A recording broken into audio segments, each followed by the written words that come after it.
Did you know that Big Bird was almost on the Challenger? Let's talk about it. On June 28, 1986, the Space Shuttle Challenger broke apart and disintegrated off the coast of Cape Canaveral, Florida.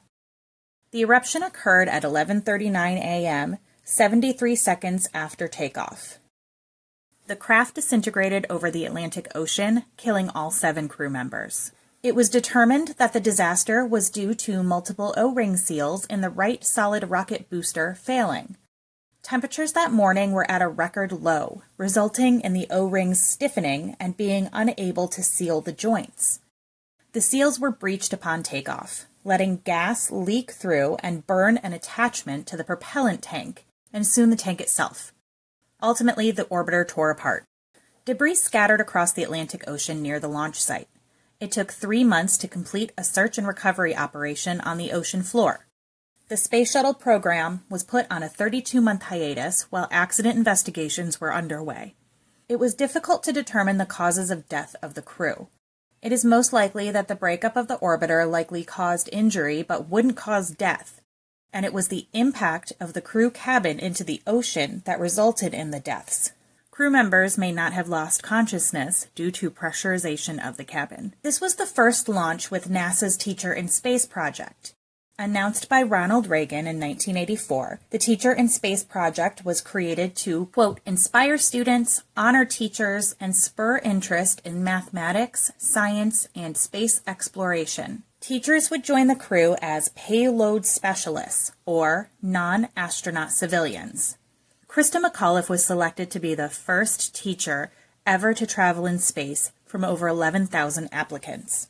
Christa was a beloved 9th grade social studies teacher in New Hampshire when she was selected for the flight. Because of the mission's focus on encouraging kids to grow an interest in space, NASA sent a letter to Carol Spinney, the puppeteer who played Big Bird on Sesame Street. In 2015, Spinney told the Chicago Sun-Times that he was the first civilian to be asked to go to space. It was proposed that Spinney would actually wear the Big Bird costume during the launch. Most likely what ended the decisions was logistical. Big Bird is 8 feet 2 inches tall and would have taken far too much space in the crew cabin. In 2015, NASA confirmed that there were some early conversations between the organization and Sesame Street. Plans didn't make it much further than that. This had not been made public until a 2014 documentary about Spinney's life called I Am Big Bird came out. Since then, NASA has partnered with Sesame Street a few times, even bringing some memorabilia on a test flight in 2014. However, a character has not been invited to travel to space. Did you know that Abraham Lincoln was invited to join the Donner Party? Let's talk about it. In 1831, storekeeper Abraham Lincoln and businessman and soon-to-be Donner Party member James Reed served together in the Black Hawk War, which was a 4-month conflict between the U.S. and Native Americans in Illinois and Michigan.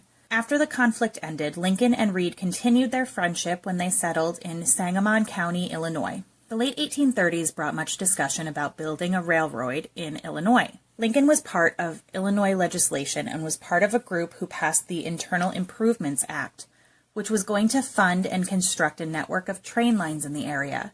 James Reed won the contract to build part of the network. With the economic panic of 1837, the momentum of the construction of this network was dead in the water. Reed was facing financial ruin when he turned to his old friend, well-known attorney, Abraham Lincoln. In the early 1840s, Reed decided to seek a fresh financial start.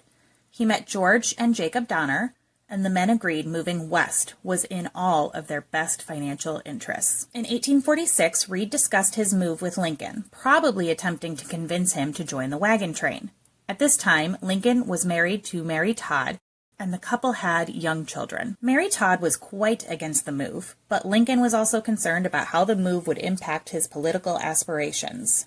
Lincoln may have followed news of the wagon train and was informed about the tragedy. In 1862, when Lincoln was in the second year of his presidency, he signed the Railway Act, which would allow the building of the Transcontinental Railroad. This would connect the country coast to coast via railroad, making westward movement exponentially safer. Lincoln may have championed this act due to his connection to the Donner Party. In July 2010, researchers at the Abraham Lincoln Presidential Library and Museum discovered 4 muster rolls from the Black Hawk War that James Reed had carried during the movement to California with the Donner Party. One of them had been signed by Abraham Lincoln. Did you know that Dustin Hoffman was almost in the Weatherman Underground townhouse explosion? Let's talk about it. On March 6, 1970, in New York City, the American militant group, the Weather Underground, accidentally detonated a bomb in the basement of the townhouse where they had been living and making bombs. The bombs were meant for a non-commissioned officers' dance at Fort Dix and an administrative building at Columbia University. 3 members of the organization, Ted Gold, Diana Oughton, and Terry Robbins, died in the blast. Members Kathy Bodine and Kathy Wilkerson were saved from the wreckage and fled.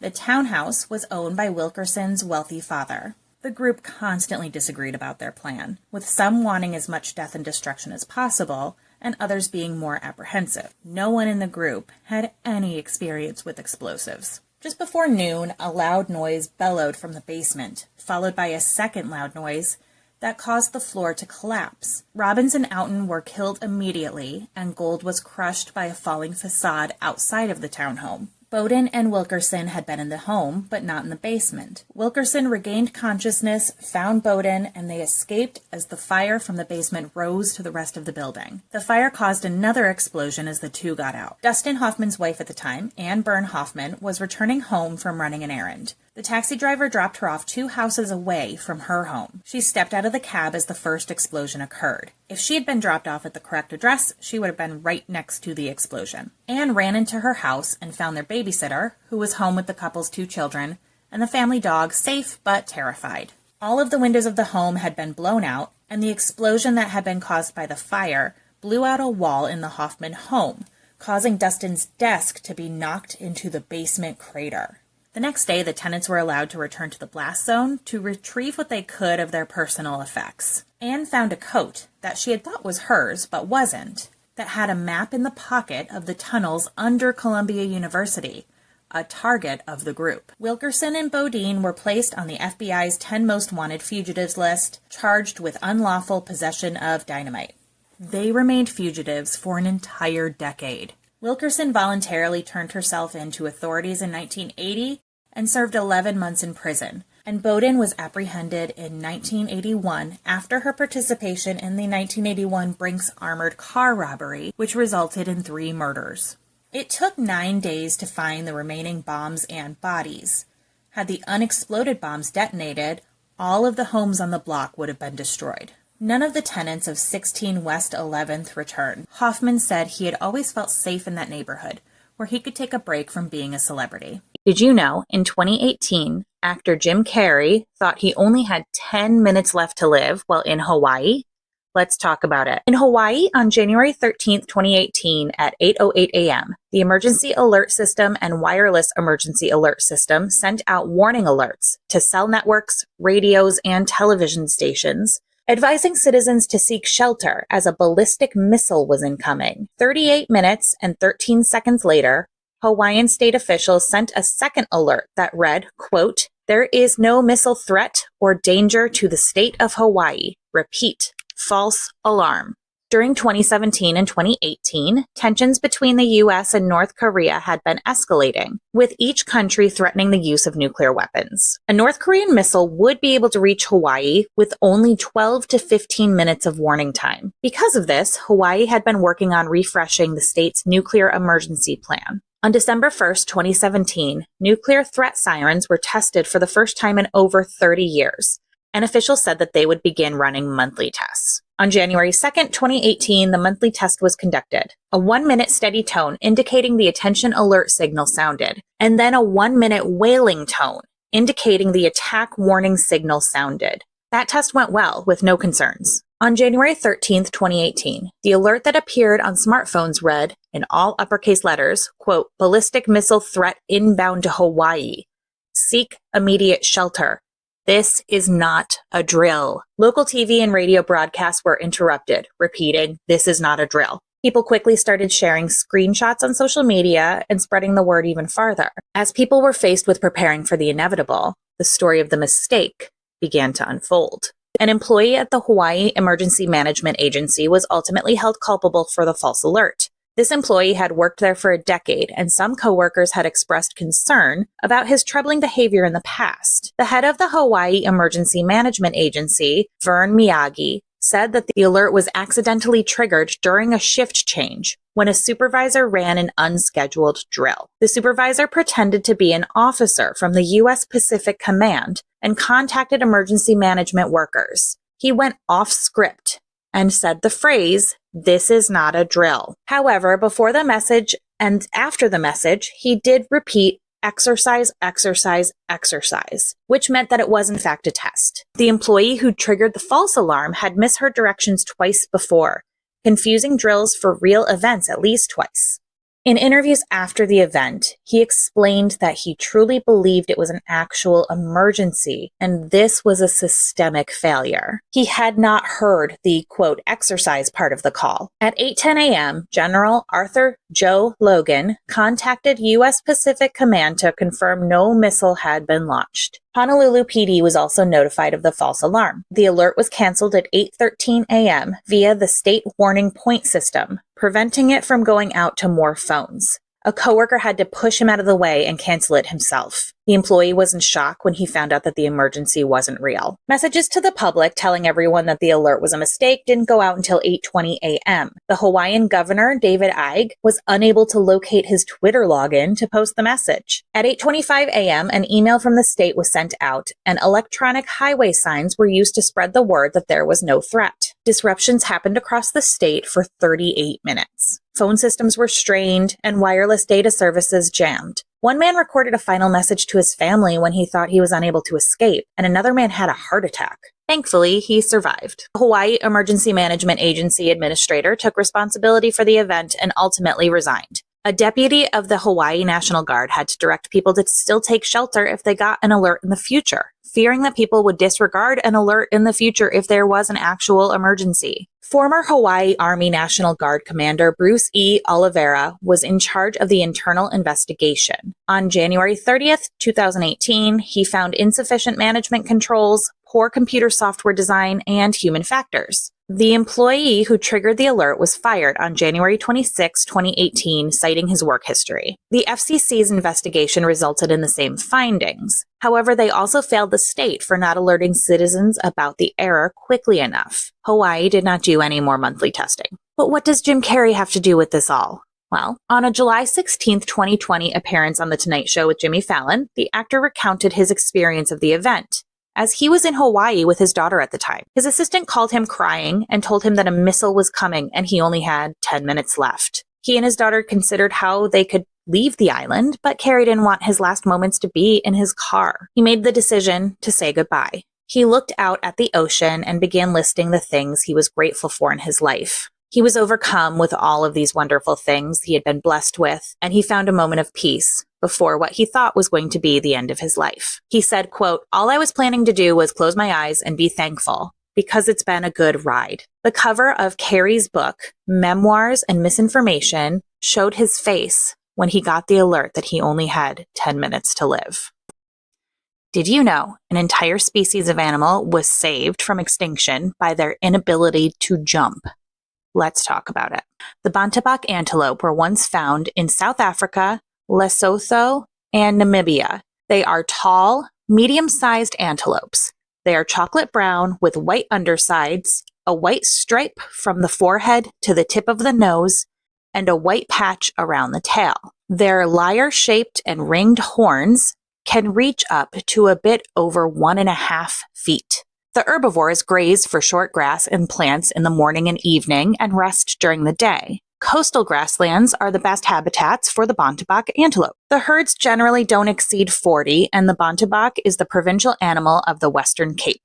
The Bontebok are good crawlers, but bad jumpers, and their inability to jump rescued the species from extinction. When Europeans arrived on the South African Cape of Good Hope in 1650, the Dutch colonized both people and wildlife. The Bontebok was the only large animal, so they were hunted for their meat and skins. By the 1800s, there was only one herd of 17 animals left. Dutch farmer Alexander van der Bijl had built a livestock fence to protect his sheep. and he ended up keeping the 17 Bontebok in the enclosure. They were unable to escape due to their inability to jump over the small fence. The Bontebok National Park was established in 1931 to allow the herd to thrive and multiply, and they were transferred there. By 1961, there were 61 Bontebok. Today, there are between 2,500 and 3,500 Bontebok globally, all descending from the original 17. According to Matt Miller, a reporter from the Nature Conservatory, quote, "That hardly makes it abundant, but its future is secure. It's one of the most dramatic turnaround for a large mammal ever. The animal is extinct in its natural habitat, but safe at the park. Vanderbilt's fence still stands today." Did you know that Steve McQueen had been invited to the home of Sharon Tate on the night of the Manson murders? Let's talk about it. The Tate LaBianca murders, also known as the Manson murders, occurred between August 8th through August 10th, 1969 in Los Angeles, California. The victims of the Tate murders were Sharon Tate, who was 8.5 months pregnant, Jay Sebring, Abigail Folger, Wojciech Frykowski, and Stephen Parent. They were killed by Manson family members Tex Watson, Susan Atkins, Patricia Krenwinkel, and Linda Kasabian. The victims of the LaBianca murders were married couple Leno and Rosemary LaBianca. They were killed by Tex Watson, Patricia Krenwinkel, and Leslie Van Houten, with Susan Atkins, Steve Clem Grogan, Linda Kasabian, and Charles Manson himself being there briefly. The recognized motive was to start a race war in the country, but other possible motives could have been drugs, revenge, or intimidation. Actor Steve McQueen had friendships with many people in Hollywood, but he was especially close with his personal hairdresser, Jay Sebring. Jay was incredibly close to his ex, Sharon Tate. Sharon and Steve met during his marriage to Neil Adams. They were married from 1956 to 1972 and had 2 children together. It is speculated that Steve McQueen didn't really like Sharon's husband, Roman Polanski, who regularly cheated on Sharon while being away from home for long periods of time. On Thursday, August 7th, 1969, Jay went to Steve's home to give him a haircut, and the two went to dinner together. Jay invited Steve to join him for a dinner party at Sharon's home the following night. Steve agreed. The afternoon of August 8th, Steve got a phone call from his mistress. Steve invited the mystery blonde to attend the event with him, but she told him that, quote, she had a better idea for just the 2 of them. In 2017, his wife said what saved him was, quote, he ran into a chickie and decided to go off with her instead. Steve gave the eulogy at Jay's funeral and was a pallbearer at Sharon's. Roman initially believed that someone he and Sharon knew had committed the murders. He went so far as to sneak into his friends' garages, looking for blood on their cars. At one point, he even strongly suspected Bruce Lee, as he couldn't think of another person who could kill 5 people at one time. Bruce had trained with both Steve and Sharon. Bruce had mentioned losing his glasses, and Roman knew that a pair of glasses had been found at the crime scene, but was convinced of Bruce's innocence when the prescriptions didn't match. Roman suspected that Steve and Sharon had some sort of romantic entanglement, and that resulted in her death somehow. After the murders, Steve McQueen was understandably shaken. He had tremendous survivor's guilt and grew paranoid. He increased his personal security, got a home security system, and carried a loaded gun with him at all times. He even had his wife begin carrying a gun with her. Steve wasn't wrong to be frightened. He had been on Manson's hit list, along with Frank Sinatra, Elizabeth Taylor, and Richard Burton. Manson had planned on making it appear as though Steve had taken his own life. Author Mark Elliott, author of Steve McQueen, a biography, said, quote, McQueen could not shake the dark feeling of having come so close to death. The mistress who saved Steve McQueen's life has never been identified. Did you know that Adolf Hitler's life was spared by a British soldier in World War I? Okay, truth be told, this famous almost probably didn't happen, but the parts that we know happened are still intriguing. British soldier Private Henry Tandy was one of the most decorated soldiers in World War I. On September 28, 1918, Private Tandy was awarded the Victoria Cross, quote, for most conspicuous bravery and initiative. 20 years later, Hitler visited with the British Prime Minister, Neville Chamberlain, and said that Private Tandy saved his life by refusing to kill unarmed and injured soldiers, including 29-year-old Adolf Hitler. While Chamberlain was visiting Bavaria at Hitler's retreat, he noticed a picture on the wall depicting a scene from a battle in 1914. In the picture, Private Tandy was carrying a soldier to safety. Hitler told Chamberlain that this soldier had pointed a gun at him, but didn't fire. The picture was a printing from a painting commissioned by the Green Howards Regiment in 1923 and painted by Italian war artist Fortunio Matania. Hitler became aware of the painting in 1937. A member of Hitler's staff, Dr. Otto Schwend, had a copy of the painting. He sent a large photograph of the painting to Hitler, and that's when Hitler decided that the soldier depicted in the painting must be Private Henry Tandy. Hitler claimed to recognize the soldier, saying they met in 1918. Here's where things go off the rails for this story. The battle depicted in the painting happened in 1914.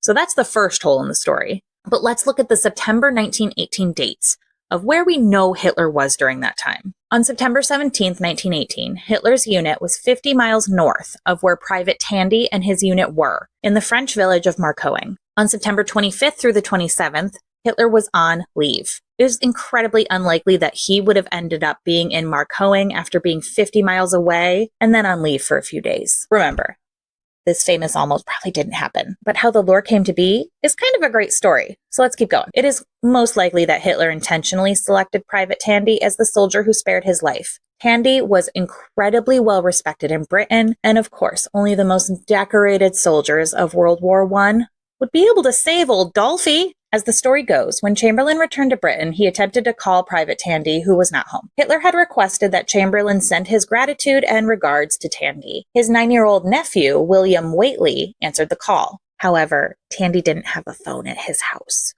Additionally, in the copious journals that Chamberlain kept, Tandy was never mentioned. When Tandy learned about the rumor in 1938, he initially gave it no mind. He really had spared German soldiers on September 28, 1918, and had a reputation of showing mercy to injured and disarmed soldiers. He would always say that he needed more information before he'd confirm or deny the story. In August 1939, Tandy was quoted saying, quote, "According to them, I've met Hitler.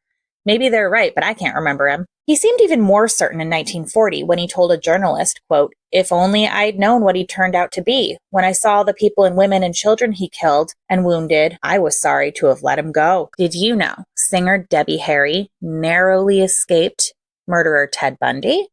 Let's talk about it. Debbie Harry is the lead singer of the band Blondie. The group had multiple #1 hits between 1979 and 1981, including Heart of Glass and Call Me. She performs and acts to this day and is a bona fide legend. In her 2019 memoir, Face It, a Memoir, she shared the story of narrowly escaping Ted Bundy. Ted Bundy was a serial killer who kidnapped, R-worded, and unalived between 20 and 40 women and girls from 1974 to 1978. He would pretend to need help with something, lure his victim into his car, knock her out, restrain her, drive her to a remote location to assault and unalive her. He also went on a spree in Florida after escaping prison, attacking and unaliving several more women. The final murder he committed was 12-year-old Kimberly Diane Leach, a month after the spree. He was convicted on multiple counts of all kinds of crimes in Utah and Florida, and ultimately received 3 death sentences. He was executed for his crimes on January 24, 1989. In the 1970s, New York City was in the grips of a crime wave.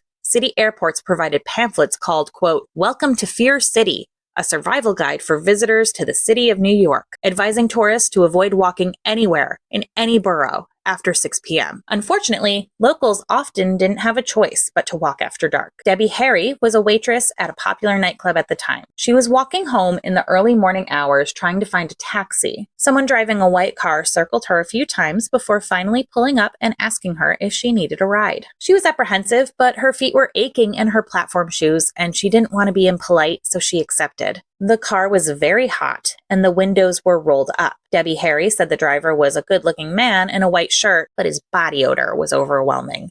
Once in the car, Harry realized that there was no door handle or window crank inside the passenger door, and the rest of the car had been gutted. She was trapped. She was able to reach her arm through a gap in the passenger window and open the door from the outside. When he realized what she was doing, he attempted to turn a corner quickly to jostle her back into the car, but she managed to escape, rolling onto the street. Years later, after Bundy's arrest, she saw his photo in a magazine. She said, quote, "I had not thought about that night for maybe 15 years. it was him. Authorities have not confirmed the validity of Harry's story, believing that Bundy was still active in Florida at the time. She did accurately describe the interior of the VW that Bundy drove. Debbie Harry shared her experience with artist Robert Williams in 2013. He created a painting called Debbie Harry's Fears, which in part depicts her phobia of being bound and trapped. She had dreams about these fears for years, but they finally ended after working with Williams on this painting.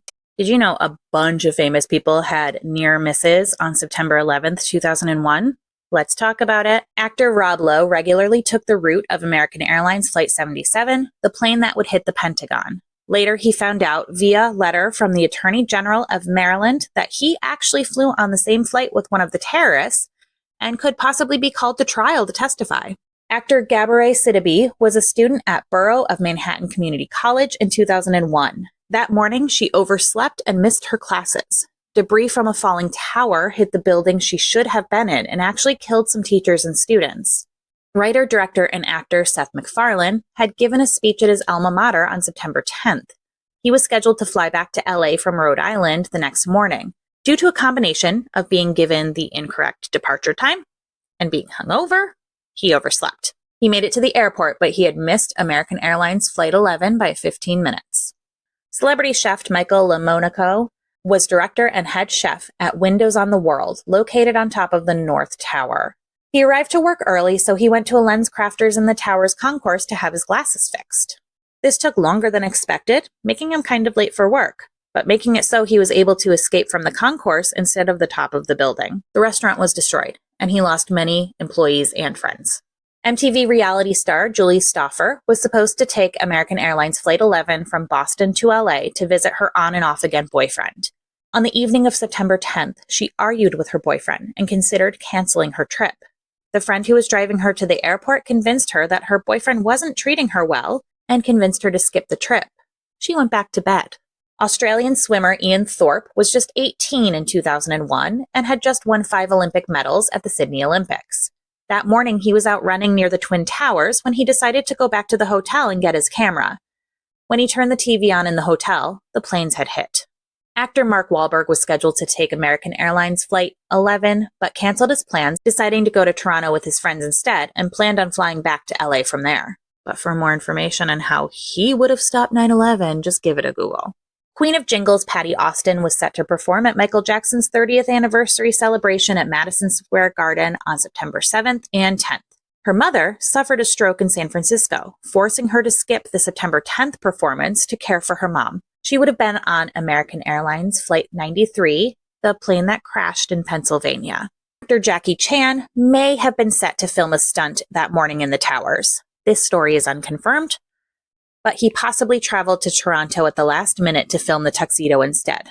Extended member of the royal family, Sarah Ferguson's Charity for Children offices were on the 101st floor of the North Tower. She was being interviewed on Good Morning America that morning, which was running behind schedule. Had the morning gone on schedule, she would have been in her office. Singer Michael Jackson had a morning meeting scheduled at the World Trade Center. He overslept due to a late-night catch-up with his siblings and mother. He later told his mother, quote, "You kept me talking so late, I overslept and missed my appointment." Entrepreneur and actor Gwyneth Paltrow helped aid in a near miss. Laura Lundstrom Clark worked at Baseline Financial Services on the 77th floor of Tower 2. When she was crossing 7th Ave to Christopher Street, a silver Mercedes SUV almost hit her. The car was driven by Gwyneth Paltrow. She waved Laura across, who rushed onto the subway. When she got to the subway, the train doors closed just as she reached the platform. By the time she made it to the World Trade Center, the first plane hit. Laura credits Gwyneth Paltrow for making her late and saving her life. Did you know that Sarah Palin and John McCain's campaign for presidential election opened the door for politics today? Let's talk about it. In 2008, Republican Senator from Arizona John McCain was running for president against Democratic Senator from Illinois Barack Obama. Obama had selected Delaware Senator Joe Biden as his running mate, and the Republican Party anxiously awaited the running mate announcement from the McCain campaign. McCain had considered a number of people, including Mitt Romney, Bobby Jindal, Tim Pawlenty, Charlie Crist, Mike Huckabee, and his best friend, Democrat Joe Lieberman. On September 3, 2018, at the Republican National Convention, McCain announced that his running mate would be Alaskan governor, mother of 5, hockey mom, and self-proclaimed grizzly mama, Sarah Palin. He hoped her youth would make her more appealing to voters, especially women who disliked Hillary Clinton. She was a reformist and a social conservative, and McCain appreciated that she shared his maverick tendencies. Political strategists assumed Palin knew how to debate public policy from the last 5 to 10 years. Palin delivered a 40-minute acceptance speech at the convention. McCain's campaign received $7 million in one day after the announcement and gained 5 points according to Gallup polls, mostly from white women.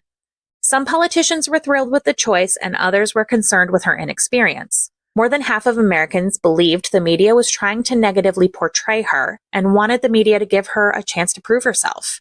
Her first national interviews aired on September 11th and 12th, 2008 with ABC's Charlie Gibson. The interviews were received with mixed reception, but the Saturday Night Live parodies started the next night. Tina Fey portrayed Palin, and the skit mocked her performance in the Gibson interview, as well as her lack of foreign policy knowledge, poking fun at Palin saying, quote, "I can see Russia from my house." Throughout the campaign, Palin revealed that she didn't know that there were 2 Koreas, that the Queen of England was a figurehead, a Supreme Court ruling besides Roe v. Wade, and the names of some very well-known newspapers. She even made up statistics while publicly speaking. Palin was next interviewed by Katie Couric, resulting in a decline in McCain's poll numbers. Republicans began calling for her to step down. The media alleged McCain's campaign was restricting press access to Palin going forward. On September 27, 2008, SNL parodied, verbatim, some of Palin's statements from the interview. On October 2, 2008, Palin and Biden faced off in a vice presidential debate. Palin exceeded expectations, but Biden won the debate. With this, Palin began attacking Obama, claiming he had befriended and aided terrorists. McCain was dedicated to running a clean campaign, defending Obama at times. He once admonished a supporter for referring to Obama as a slur, saying, "No ma'am, he's a decent family man, citizen, and I just happen to have disagreements with him on fundamental issues, and that's what this campaign is all about." The crowd applauded at this. When the election got closer, McCain responded to a supporter who said that they were afraid of an Obama presidency, saying, quote, "He is a decent person, and a person you do not have to be scared of as President of the United States." But this time, the crowd jeered and booed. It was discovered that $150,000 was spent by the RNC on Palin's wardrobe, hair, and makeup, and clothing and accessories for her family. Palin's makeup artist was the highest paid staff on the campaign. The spending was reviewed and approved by the U.S. Federal Elections Commission. On October 25, 2008, Palin led an impromptu speech in Colorado against the campaign's wishes. A McCain aide said that Palin had gone rogue and was more concerned about her future in politics and not this election. SNL poked fun at this in a sketch that guest starred McCain himself, with Tina Fey as Palin giving away Palin 2012 t-shirts. The election was on November 4, 2008, and Obama was the projected winner by 11 p.m. McCain thanked Palin in his concession speech, but moments before delivering the speech, McCain aides discovered a concession speech written for Palin. They had to tell her that running mates never made concession speeches. She appealed to McCain to let her make the speech, and he said no. After the election, Palin returned to her position as governor of Alaska, but resigned on June 26, 2009. A PBS article from 2018 calls Palin, quote, "the first candidate on a contemporary national ticket to give voice to the angrily ill-informed, to stoke white grievances, to radically dumb down the standards of public service." She ultimately went on to endorse Donald Trump for president in 2016, whom McCain was vehemently opposed. He even flew to the Senate while dying to vote down a bill that would end Obamacare in opposition to Trump. In his farewell book, Restless Wave, McCain revealed that he regretted his choice and he should have followed his gut and gone with Lieberman. His advisors told him not to choose a pro-choice Democrat, fearing that the right wing would walk out of the RNC and his base would boycott the election. McCain said, quote, "It was sound advice that I could reason for myself, but my gut told me to ignore it, and I wish I had." New York Times columnist David Brooks told filmmakers of the HBO documentary McCain, For Whom the Bell Tolls, quote, "I don't think he could have known it at the time, but he took a disease that was running through the Republican Party, anti-intellectualism, disrespect for facts, and he put it right at the center of the party." Did you know that singer James Blunt prevented World War III? Let's talk about it. In 1999, James Blunt was a 25-year-old cavalry officer stationed in Kosovo with NATO troops. He was the head of a column of 30,000 NATO troops. James was ordered to seize Pristina airfield, but Russia beat the soldiers to it.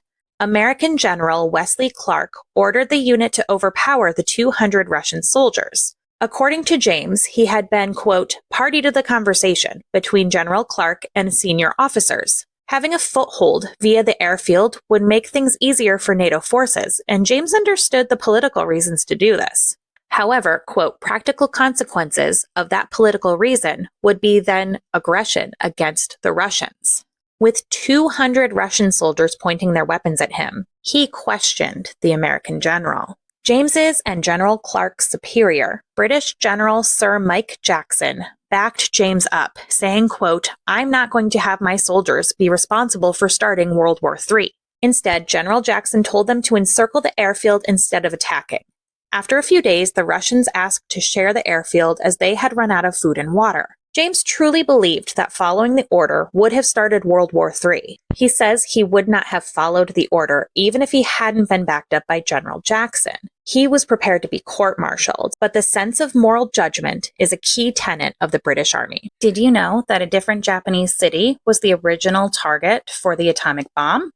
Let's talk about it. On August 6th and 9th, 1945, the United States detonated 2 atomic bombs over Hiroshima and Nagasaki, Japan, killing between 150,000 and 246,000 people. On August 15th, 1945, Japan surrendered to the United States. The originally discussed targets all had important military facilities and large urban areas. They were Hiroshima, Nagati, Nagasaki, and Kokura. Kokura is a castle town on the northern tip of the Kyushu Island. It was the site of one of the largest munitions plants that made both conventional and chemical weapons, making it an important target for the United States. Kokura was the second target for the bomb that was dropped on Hiroshima and the main target for the bomb that ended up being dropped on Nagasaki. On August 6, 1945, the enriched uranium gun-type fission bomb called Little Boy was dropped on Hiroshima. If anything went wrong, Kokura would have been the alternate target. On the morning of August 9th, Mission Commander Major Charles Sweeney had every intention of dropping the second bomb on Kokura. The plutonium implosion type of nuclear weapon called the Fat Man was meant for Kokura. Sweeney made 3 runs over the town before deciding it was simply impossible to drop the bomb. A stipulation of dropping an atomic bomb is that the target must be seen visually and not just by radar, and Kokura was under 70% cloud coverage that day. In addition to the clouds, there was smoke over the town, likely from fires that started the previous day from a firebomb attack. Another issue for Sweeney was the neighboring city of Yahata. Yahata was a huge steel manufacturer. In 2014, a former steelworker said that the plant intentionally burned coal tar to produce thick smoke after Hiroshima, hoping that this would prevent the Americans from being able to continue bombings. The smoke drifted over Kokura as well. Sweeney made the call to divert to the secondary target, Nagasaki. The effects of the bombs continued killing people, mostly civilians, for months. Burns, radiation sickness, malnutrition decimated the people of Hiroshima and Nagasaki. A popular Japanese saying came about referring to someone who avoided danger without even knowing something bad was going to happen. The phrase is Kokura's luck, or the luck of Kokura. Did you know that J.P. Morgan was supposed to be on the Titanic on its ill-fated maiden voyage?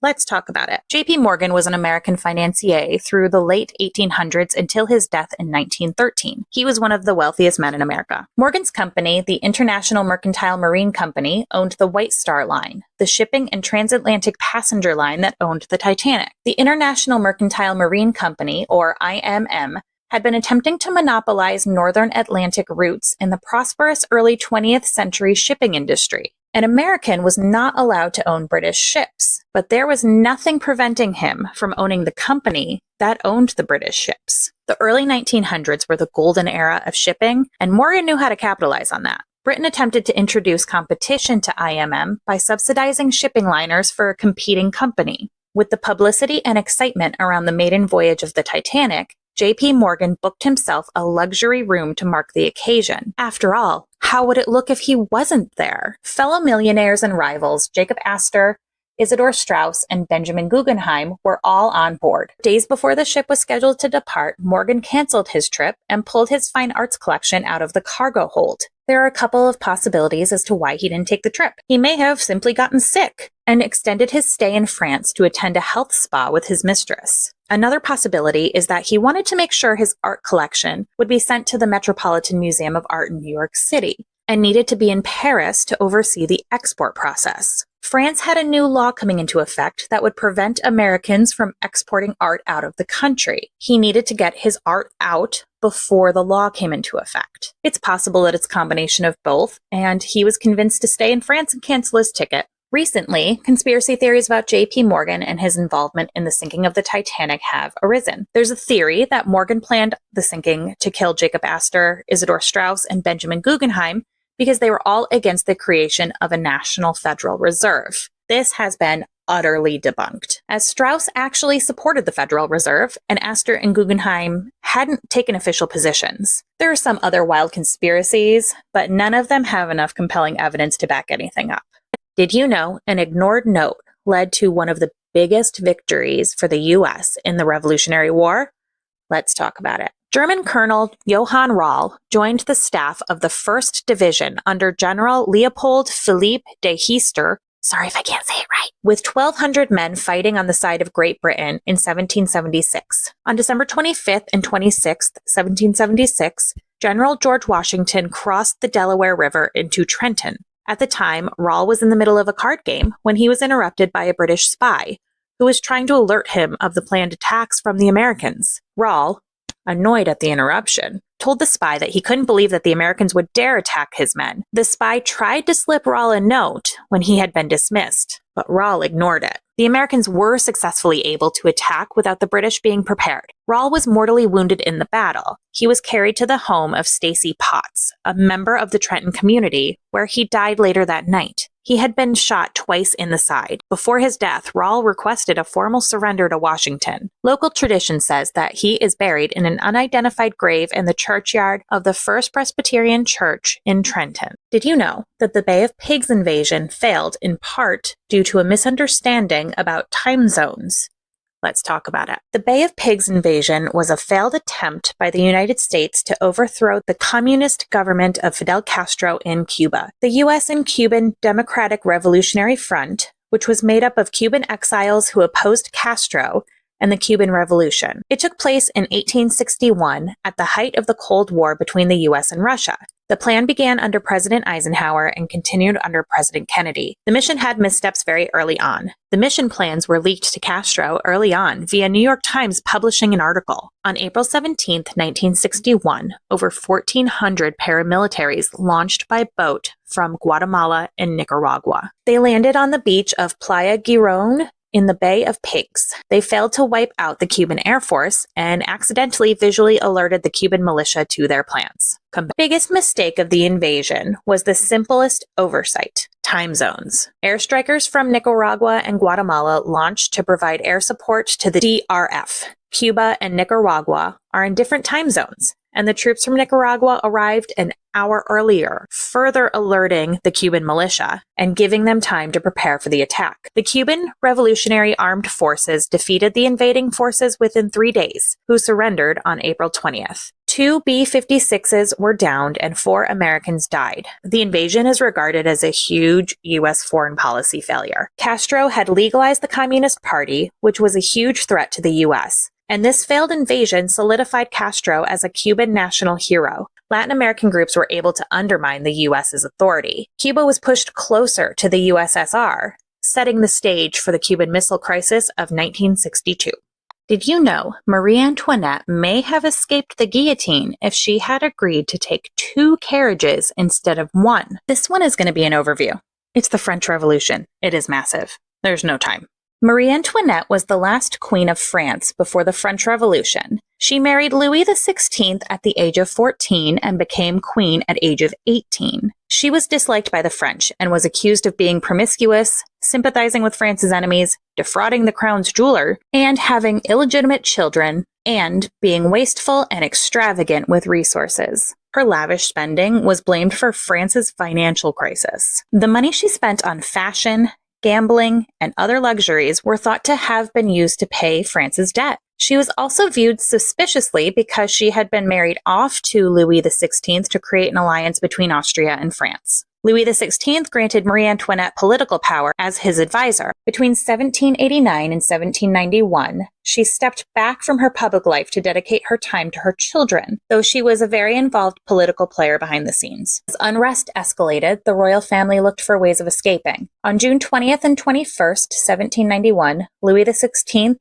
Marie Antoinette, the Dauphin Louis Charles, Marie Therese, Madame Royale, Madame Elizabeth, and loyal members of the court prepared to flee Paris for Montmedy. Louis XVI hoped to regain his freedom and protect the royalist troops. After the March of Versailles in October 1789, the royal family had been placed on house arrest and moved from the Palace of Versailles to the Tuileries Palace.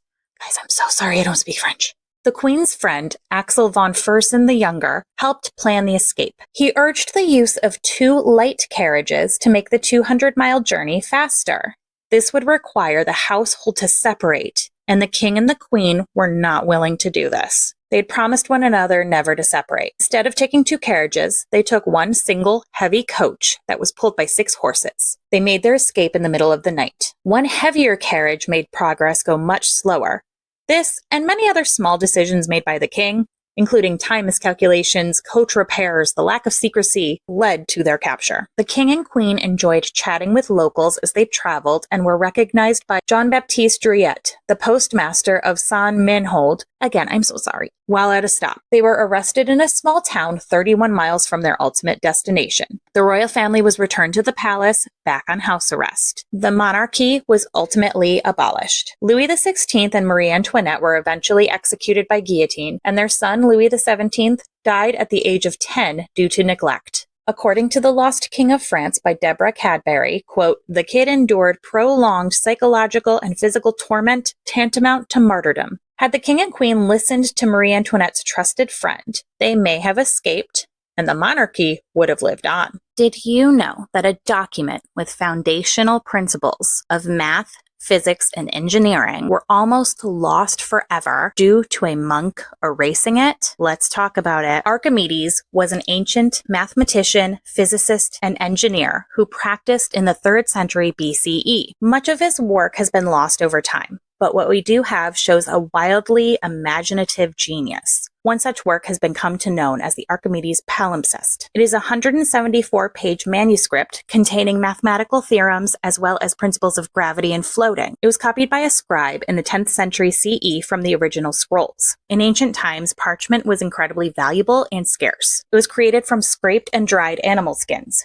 Because of this, it was common for parchment to be reused. In the 1200s, a monk acquired the document when it traveled from Constantinople to Jerusalem. He unbound, scraped, and washed Archimedes' work to reuse the parchment as Christian liturgical texts. This process was so common, the product was given a name. A twice-used manuscript was known as a palimpsest. I'm sorry if I'm saying that wrong, guys. I'm doing my best. The document was held in the Greek Orthodox Patriarchate of Jerusalem's library in Constantinople until 1920, when the Greco-Turkish War led to a Greek genocide and mass population resettlement. During this time, the manuscript disappeared. Sometime between 1923 and 1930, a businessman claimed to have purchased the manuscript from a monk. He stored it in his cellar, where it was water and mold damaged. In 1970, after the businessman's death, his daughter attempted to privately sell the manuscript. When she was unable to find a buyer, she turned to Christie's auction house in 1998. This led to an ownership dispute, resulting in the New York federal court case of the Greek Orthodox Patriarchate of Jerusalem versus Christie's Inc. The Greek church alleged that the manuscript had been stolen and should be returned to them. The judge ruled in favor of Christie's, and the manuscript was auctioned off. An anonymous collector, who was a private American citizen who worked in tech,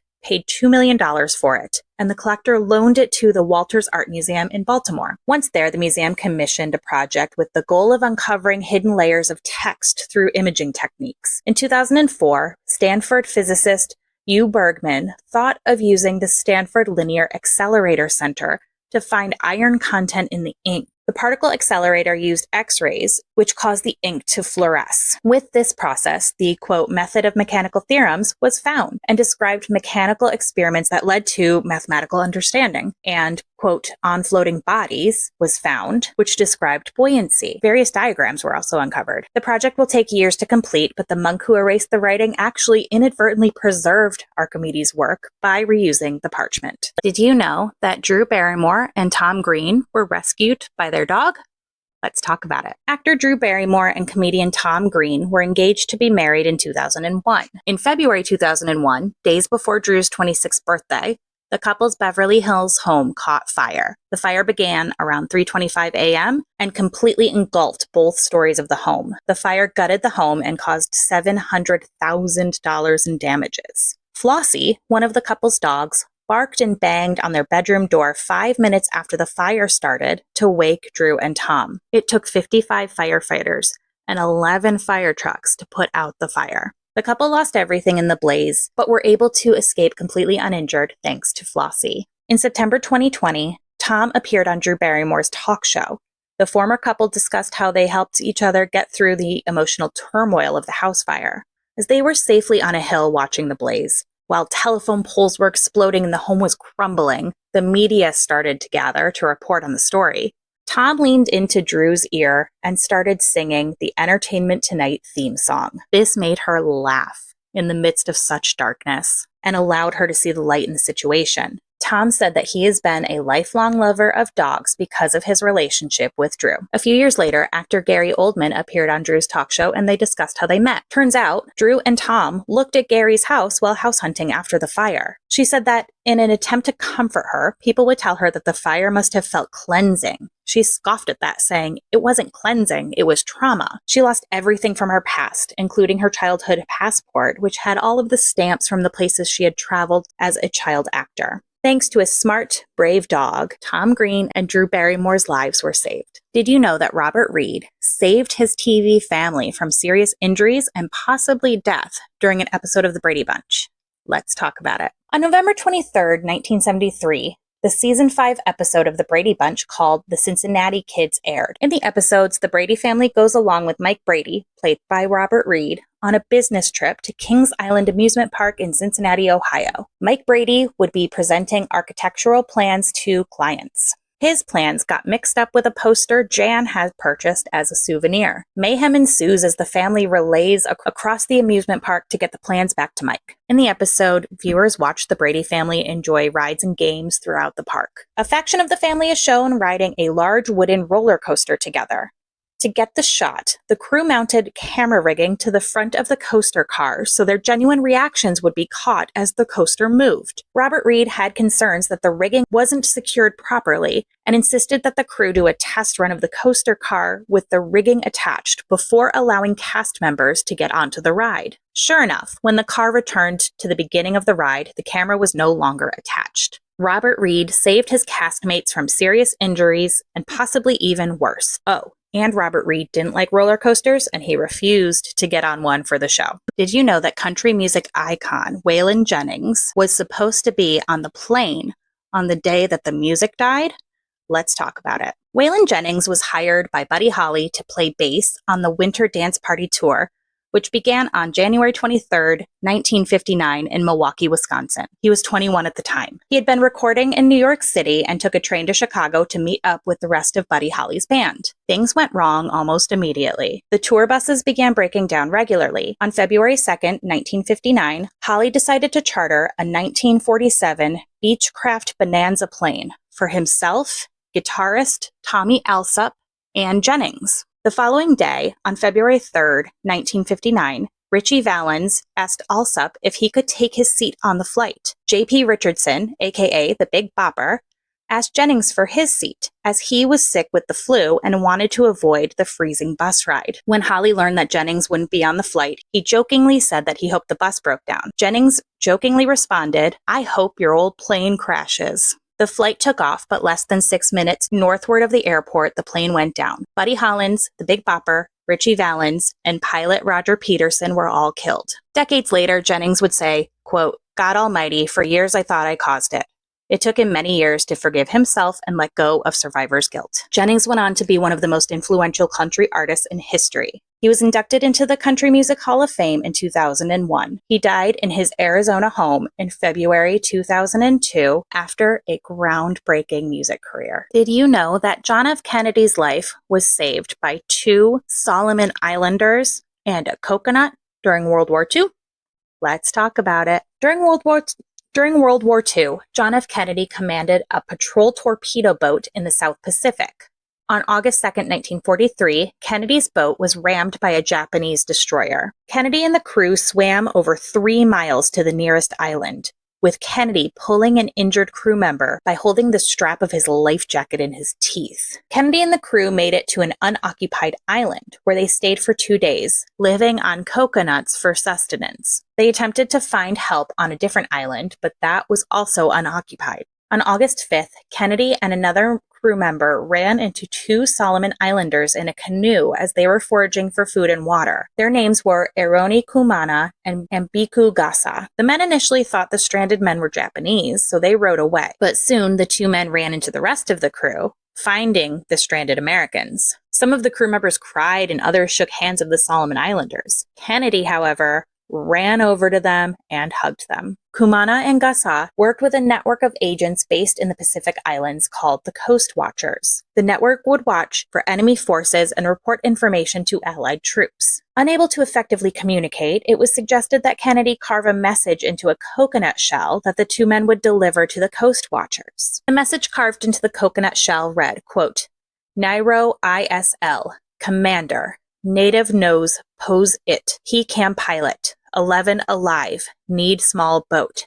Kennedy. This was incredibly dangerous for the 2 men delivering the message, as they had to go through Japanese-occupied waters. They risked their boat being sunk or being caught with the message and captured, but they made it, and Kennedy and his crew were quickly recovered. After the rescue, Kennedy received the Navy and Marine Corps Medal and a Purple Heart. Kennedy and Kumana and Gasa remained in touch via letter until Kennedy's death. The men were even invited to Kennedy's presidential inauguration, but they weren't able to attend. Kennedy kept the coconut shell on his desk in the Oval Office as a paperweight. It served as a reminder of the bravery of the men who saved him, as well as a turning point in his life that shaped him into the man he had become. The shell remained prominently displayed on his desk until his death in 1963. Did you know a false alarm could have nearly led to World War III?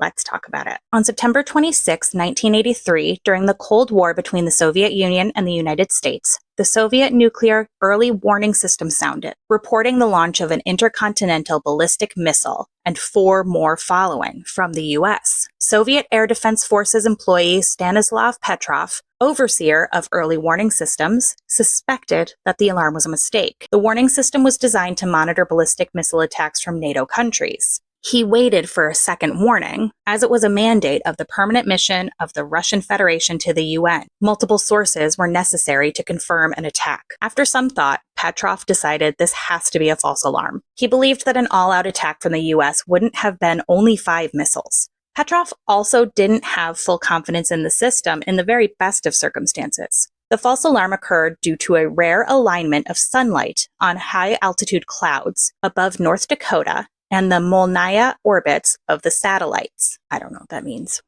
Had Petrov reported incoming missiles, an attack against the U.S. may have been launched. In an interview in 2013, Petrov admitted that he wasn't 100% certain that the alarm was false, and not reporting it was taking a huge risk onto himself and the entire Soviet Union. Did you know that Werner Herzog was once Joaquin Phoenix's guardian angel? Let's talk about it. In 2006, renowned director Werner Herzog was in LA, driving behind a vehicle that was going way too fast. He watched the car lose control, flip over an embankment, and land upside down. Herzog approached the car to help and found the driver, his seatbelt still on, upside down, trying to light a cigarette. The driver was a pale and disoriented Joaquin Phoenix. The brakes on his car had malfunctioned. Herzog, who has since called Phoenix one of the best actors of the generation, realized Phoenix was frantically trying to light a cigarette. Herzog told Phoenix to relax, to which Phoenix responded, "I am relaxed." Herzog could see gasoline dripping down and couldn't let Phoenix light that cigarette. Herzog distracted Phoenix and snatched the lighter away. Herzog then smashed the rear window and dragged Phoenix out of the car. Once help began arriving, Herzog drove off. He didn't want to make any more of a spectacle than there already was. From Phoenix's perspective after the accident, he looked out of the passenger window and saw Werner Herzog by him, like a guardian angel. Phoenix said, quote, "There's something so calming and beautiful about Werner Herzog's voice. I felt completely fine and safe." Herzog later made a 2-minute animated film depicting what happened, which you can find on YouTube. Did you know that some classic works of literature were almost lost forever, mostly when their authors were ready to give up on them? Let's talk about it. In 1973, Stephen King was a nearly broke author living with his wife Tabitha and a toddler and a newborn. Tabitha, who never stopped believing in her husband, set up a makeshift office in the family laundry room for him. He worked during the day at his school and locked himself away in the laundry room each night. Even when offered a better paying job, Tabitha told him to turn it down, knowing he'd lose writing time. After daydreaming the idea for the novel Carrie, he wrote 3 pages before crumpling them up and throwing them into the trash. Tabitha found the pages, pulled them out, and read them. She encouraged him to move on with the work, helping him with understanding the experiences of women and girls. The novel was written in 9 months and then rejected by nearly 30 publishers. One day, Tabitha was able to call Stephen at school to tell him that the book was being published and he'd get a $2,500 advance. The book sold to Signet Books and Stephen got $200,000. Carrie was a hit and made into a movie in 1975. John Kennedy Toole wrote A Confederacy of Dunces in 1963, but wasn't able to get it published. This, as well as an increased paranoia, led to a deteriorating mental state, and John died by suicide in March 1969. In 1971, John's mother, Thelma, found a copy of the manuscript in his closet. She was determined to get his work published. She forced a copy onto author Walker Percy, who was teaching in the English department of Loyola University. After reading it, he and Thelma were able to get the book published by Louisiana State University Press in 1980, and the novel won the Pulitzer Prize for Fiction in 1981. Malcolm Lowry originally wrote the novel Ultramarine as 2 separate short stories. The plot was based on his personal experience as a deckhand on a tramp steamer when he was 18. Somehow the manuscript was lost, but we aren't certain what the truth is. Either Malcolm finished the manuscript while staying at his friend Martin Case's home, or Martin claims that he found the manuscript in a trash can and held on to it. It was published in 1933. August 4th, 1944, the Frank family were discovered hiding in an attic. They were sent to Auschwitz and then were further separated when 2 daughters from the family were sent to Bergen-Belsen. Of the family, only Otto Frank survived the concentration camps. He lost his wife Edith and daughters Margot and Anne. After the family had been discovered, Otto's secretary, who aided in hiding the family, Miep Geiss, found a diary written by Anne. She saved the diary and stored it in a desk drawer. She had known Anne wrote a diary, even catching her once. Anne slammed the diary shut and said, "I'm writing about you too," in the most wonderfully snarky teenage way. After the liberation of Auschwitz, Otto lived with Miep and her husband Jan for 7 years. Miep gave the diary and other writings to Otto when it was confirmed that Anne had died. She had never read it, and she later said she would have burned it if she ever had read it, as to prevent putting people written about from danger. Otto had the Diary of Anne Frank published in 1947, 5 years after the birthday that Anne had been given the diary. John Crow's Devil by Marlon James was rejected 78 times. Marlon decided to, electronically, throw out the manuscript, giving up on it. Author Kaylee Jones asked Marlon if she could read the manuscript before he deleted it forever. He agreed, and Kaylee thought the work was exceptional. She edited it for free, and the novel was published in 2005. After the first draft of To Kill a Mockingbird was rejected, Tay Hayhoff, an editor at the publishing house J.P. Lippincott, worked with Harper Lee for 2 years on it. He loved the story and knew the strength of Harper's writing. One day, Harper called Tay crying. She had thrown the manuscript out of the window in frustration. He convinced her to go outside and pick up the pages and keep working. To Kill a Mockingbird was published in 1960. It was a bestseller, and it won the Pulitzer Prize. Theodore Geisel, also known as Dr. Seuss, decided to destroy his first book after it had been rejected by 27 publishers. He was taking a walk as he decided to give up when he bumped into a friend who happened to be a children's book editor. The friend asked to take the manuscript and loved it. The friend was able to get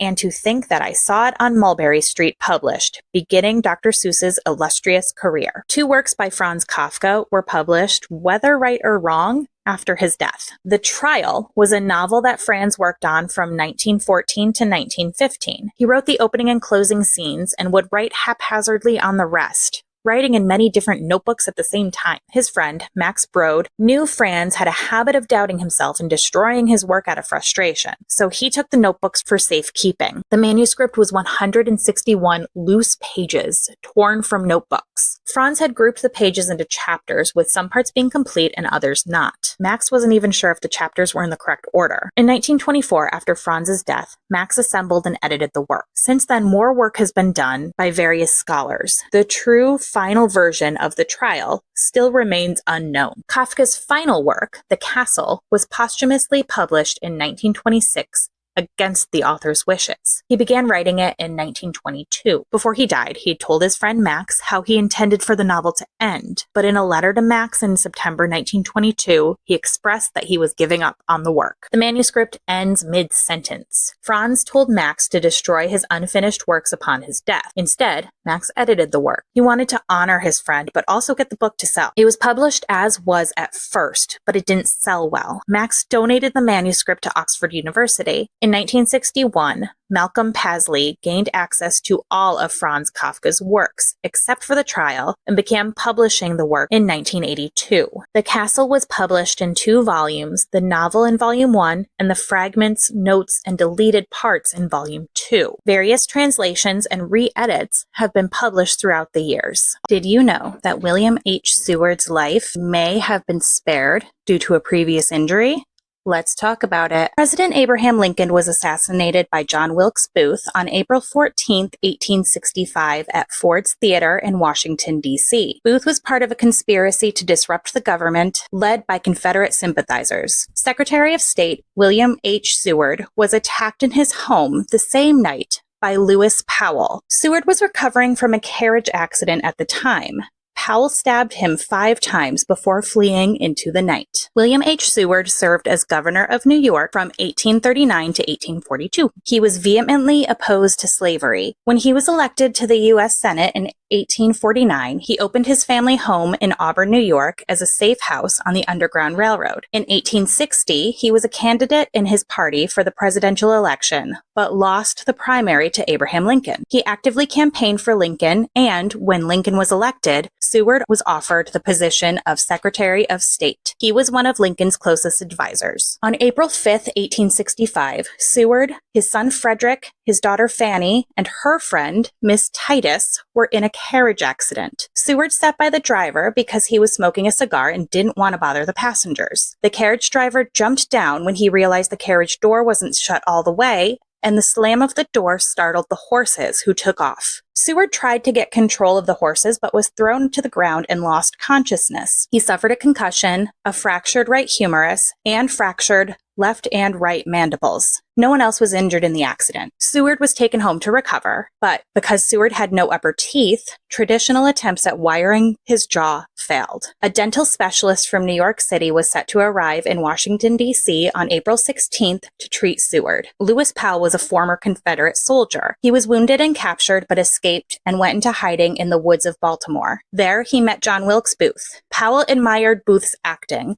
which led to Booth recruiting Powell to join his plot. Powell arrived at Seward's home around 10 p.m. on April 14th. Seward's servant, William H. Bell, greeted Powell at the door. He claimed he had been sent by Seward's doctor to deliver medication. Dell tried to stop him, but Powell pushed through. He then ran into Frederick, who also tried to stop him, saying that his father needed his rest. Powell pulled a gun and pointed it at Frederick's head. When the gun failed, he hit him in the head with it several times. Powell entered the bedroom, where Franny and Nurse Sergeant George Foster Robinson were attending to Seward. Fanny tried to plead with Powell, while Robinson tried to block Seward. Powell stabbed him in the forehead. He then climbed onto the bed to stab Seward. Due to the injuries sustained from the carriage accident, Seward was lying in an odd position. His torso was propped up by the bed frame to take some pressure off of the fractured jaw. He also had bed sheets wrapped around his neck to stabilize the fracture and was on the right far corner of the bed with his broken arm dangling off. Powell held his hand on Seward's chest and stabbed him in the neck and the head Robinson came to and wrestled Powell away onto the stairway landing. Robinson sustained more stab wounds during the scuffle. Seward's other son, Augustus, helped Robinson push Powell toward the staircase. Powell fled and escaped on horseback, but stabbed a courier on his way out. He hid in a wooded area until he was arrested at Mary Surratt's home on April 17th. During the attack, Seward had rolled into the space between the bed and the wall, bleeding heavily from the skin lacerations. Robinson and Fanny found him, rolled him back into the bed, and applied pressure until his doctor arrived. The gash on his right cheek exposed the jaw fracture. Dr. Thomas Bryan Gunning arrived from New York City the next day and was able to examine Seward's injuries. After the examination, Seward and his family decided not to proceed with treatment, as it would cause too much discomfort. But Seward suffered from severe jaw pain due to it healing incorrectly. Dr. Gunning would return a few times to re-examine Seward. On April 28th, Dr. Gunning created a mouth device to encourage proper healing of Seward's jaw. The last contact between Dr. Gunning and Seward was on March 29th, 1866, by letter, in which Seward felt that he was completely healed. Seward returned to work under President Andrew Johnson until Ulysses S. Grant was sworn in as president in March 1869. William H. Seward died on October 10, 1872, in Auburn, New York. Did you know that a melted candy bar led to the invention of the microwave? Let's talk about it. Percy Spencer was an American inventor, physicist, and electrical engineer. He was sent to live with his aunt and uncle by his mother after his father died. After his uncle died, he had to leave school and find work to support himself and his aunt. From the ages of 12 to 16, he worked at a spool mill. At the age of 16, Spencer learned that a local mill was using electricity, and he started learning everything he could about it. He eventually was hired to help install electricity in a local plant, despite having no formal training or even having completed grade school. At the age of 18, Spencer joined the U.S. Navy, where he taught himself high-level math. He became an expert on radio technology after learning about wireless communication that had been used on the Titanic. By 1939, Spencer was one of the world's leading experts in radar tube design. He was hired by Raytheon, a contractor for the U.S. Department of Defense, as the chief of power tube design. He was awarded with the Distinguished Public Service Award by the Navy after helping with the development and production of combat radar equipment. Okay, so for this part, there aren't any primary sources that back this up, so this part is a bit of a legend. One day at work, Spencer was in the front of an active radar building magnetrons. He realized that a candy bar he had in his pocket had melted as he was standing there. He then started experimenting with this phenomenon. He used popcorn kernels and even an egg in a tea kettle. Side note, the egg ended up exploding in the face of a colleague who was watching the experiment. Spencer attached a high-density electromagnetic field generator to a metal box, which would block microwaves from escaping and place different foods in the box. Raytheon filed a patent for the microwave oven on October 8, 1945. The first commercial microwave was produced in 1947. It was 6 feet tall, 750 pounds, and cost $5,000. Or $70,000 in today's money. In 1967, a countertop-sized model was produced that cost $495 or $5,000 today. Spencer received 300 patents over his career. However, for inventing the microwave, Raytheon paid Spencer the same one-time gratuity that all inventors on staff received, $2. He also didn't get any royalties. However, Raytheon Integrated Defense Systems named a building in Massachusetts after him, honoring his contributions to science and food. Did you know that Serena Williams, one of the most recognizable and decorated athletes of all time, nearly lost her life giving birth to her first child?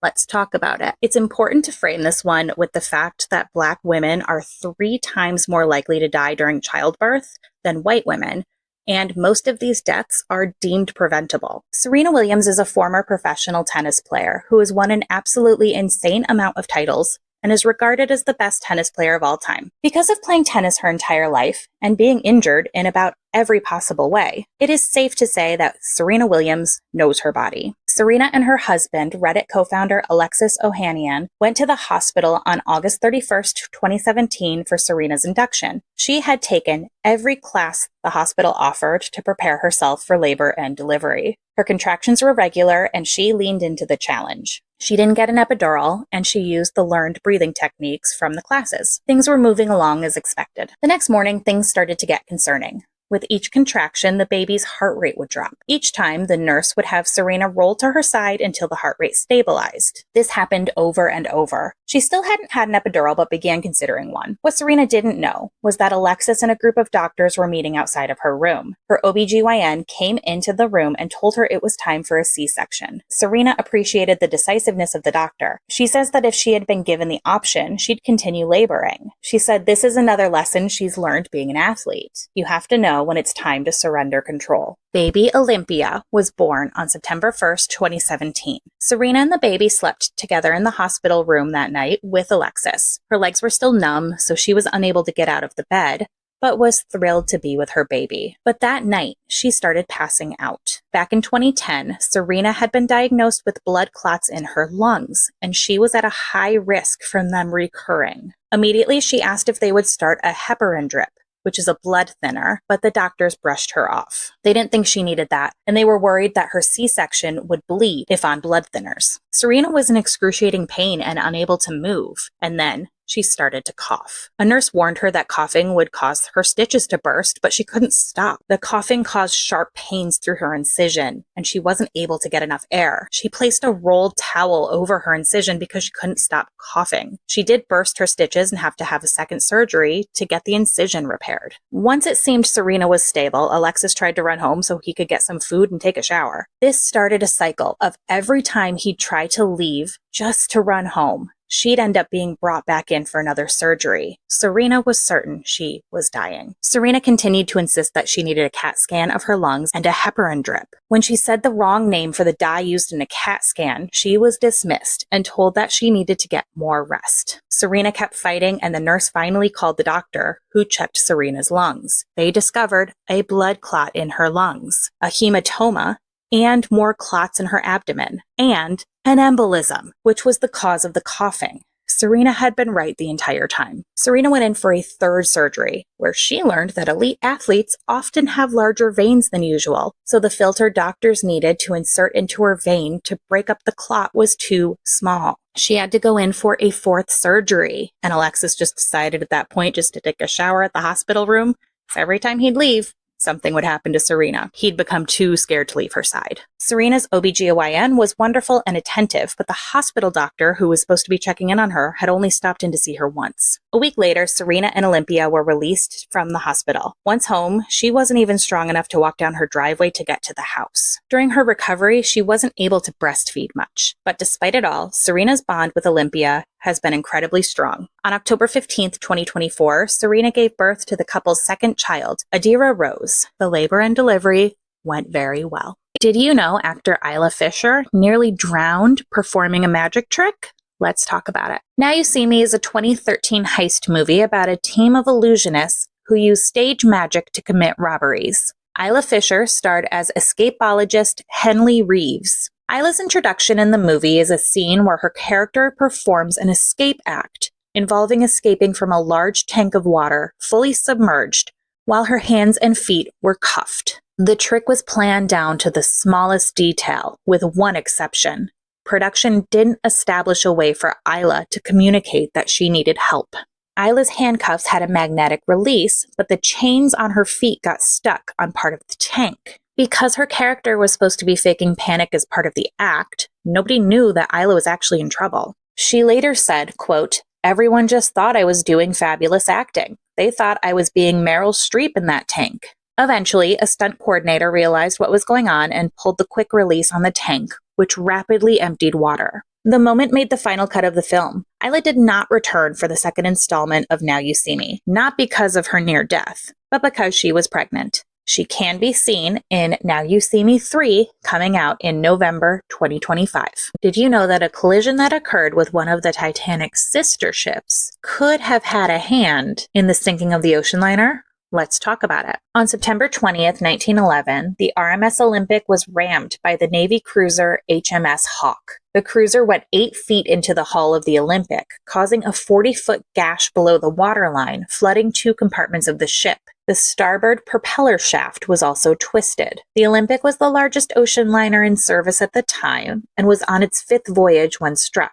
Despite the damage, the Olympic was able to return to its base location in Southampton, where it got some basic repairs. The ship then traveled to Belfast for the larger, more complex repairs. The ship arrived on October 6th, and the Titanic was moved to make room for the Olympic. On October 11th, water was pumped out of the flooded compartments, revealing the extent of the damage. It was determined that resources needed to be taken from Titanic, which was still under construction, and given to Olympic to repair it. It took 6 weeks to get Olympic back in service. The Titanic's propeller shaft, along with other materials, were taken and used to repair the Olympic.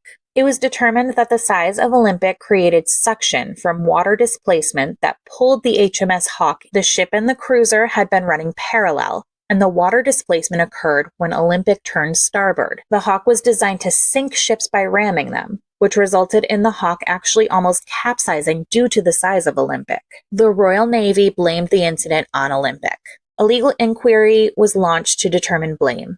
Fault was placed with the White Star Line, who lost a tremendous amount of money due to the accident, delaying the completion of Titanic and the legal proceedings. On February 24, 1912, just 3 months after returning to service, Olympic lost a propeller blade on a voyage to New York. Resources were again pulled from Titanic, delaying Titanic's maiden voyage from March 20th, 1912 to April 10th, 1912. Had Titanic launched on March 20th, the iceberg it struck would have been much further north, as it was traveling south at 8 nautical miles per day. The public generally felt that new modern ships were being made too large. However, the success of the Olympic not sinking when it was struck and being rebuilt spurred on the idea that its sister ship Titanic was also unsinkable. Did you know a voluntary aid detachment nurse survived not 1, not 2, but 3 maritime accidents on 3 sister ships?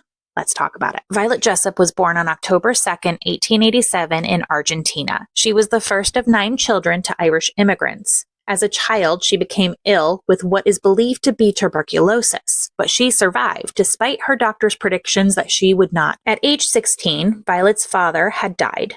Her mother moved the family to England, where Violet attended a convent school while also caring for her youngest sibling so her mother could go to work as an ocean liner stewardess. When her mother got sick, Violet applied to become a stewardess. She had to make herself appear less attractive to be hired. In 1908, Violet was hired with Royal Mail Line aboard the Orinoco. On September 20th, 1911, the Olympic left Southampton and collided with the British warship HMS Hawke. Despite the damage to the ship, there were no fatalities. She worked on the Olympic until April 1912, when she was transferred to one of its sister ships. Violet boarded RMS Titanic on April 10th, 1912. 4 days into the journey, Titanic struck an iceberg in the North Atlantic. Violet was tasked with serving as an example for the non-English speakers who were unable to understand the directions they were being given. She was soon ordered into a lifeboat and handed a baby by an officer that she should care for. Her lifeboat was rescued the next morning by the RMS Carpathia, and their survivors arrived in New York City on April 18th. While aboard Carpathia, a woman grabbed the baby Violet was holding and ran off crying. Violet returned to Southampton. Violet became a stewardess with nursing duties with the British Red Cross during World War I. She was stationed aboard the White Star Line's 3rd sister ship, RMS Britannic, which was being used as a hospital ship. On November 21st, 1916, Britannic struck a German naval mine in the Aegean Sea. Violet and some other passengers were nearly killed by the ship's propeller, which was destroying any lifeboat that collided with them. Violet jumped out of the lifeboat, but she suffered a traumatic brain injury. The ship sank within an hour and 30 people died. Fellow Titanic survivors, Arthur John Priest and Archie Jewell, were also aboard and survived. Arthur John Priest had also been on RMS Olympic.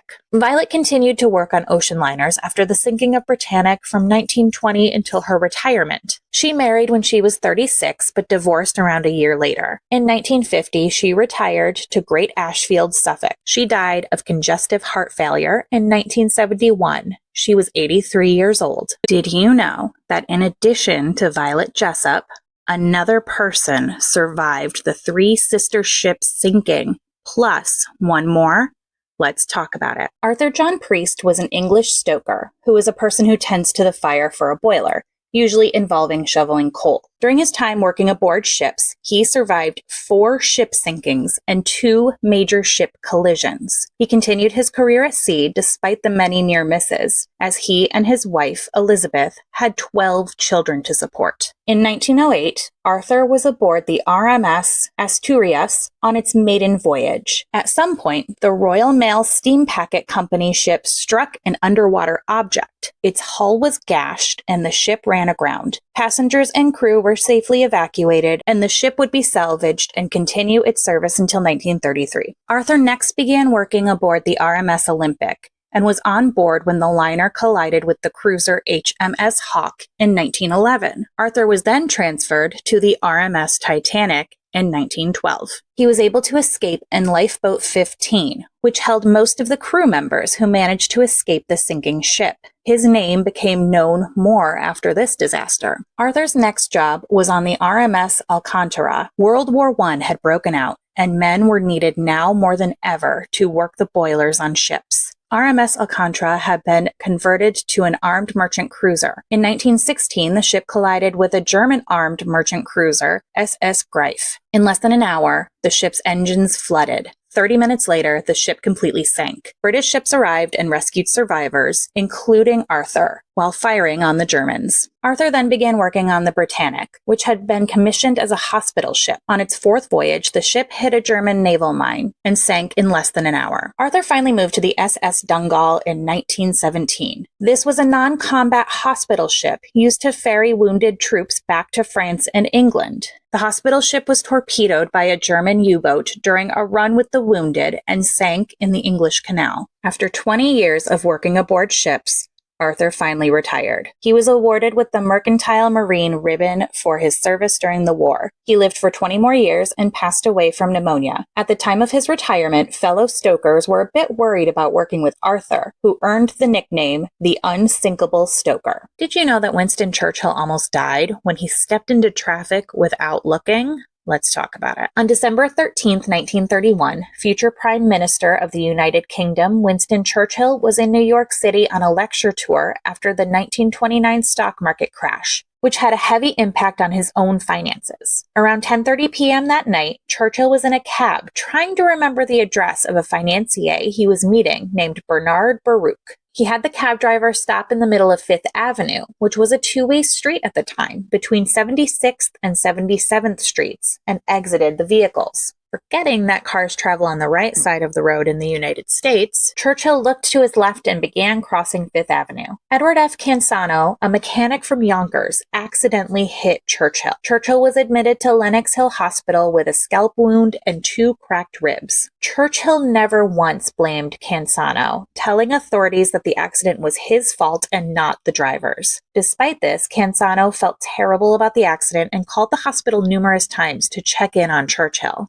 Churchill was worried that the public would blame Cansano, who was already having a difficult time finding a job. Once released from the hospital, he arranged to meet up with Cansano at the Waldorf Astoria Hotel. They had tea together, and Churchill gave him an autographed copy of his book. At the time of the accident, Cansano's name was misreported as Mario Contasino, and he remained known by that name until 2008, when the video game publisher Codemasters began looking for descendants of the man they knew as Mario Contasino. Codemasters had developed a video game called Turning Point: Fall of Liberty, based on the accident. The game explored what the world would have been like had the accident actually been fatal and Churchill not survived. Codemasters maintained a blog to document their search efforts. Eventually, Codemasters discovered Cansano's real name. They learned he was 26 at the time of the accident. He had lived in Westchester, New York, and enlisted in the Army in 1942. He had lived a long life, dying on January 17, 1989. He was buried in Long Island. Codemasters is still trying to find any relatives of Edward F. Cansano. Did you know that a tree once shot a bullet at a man?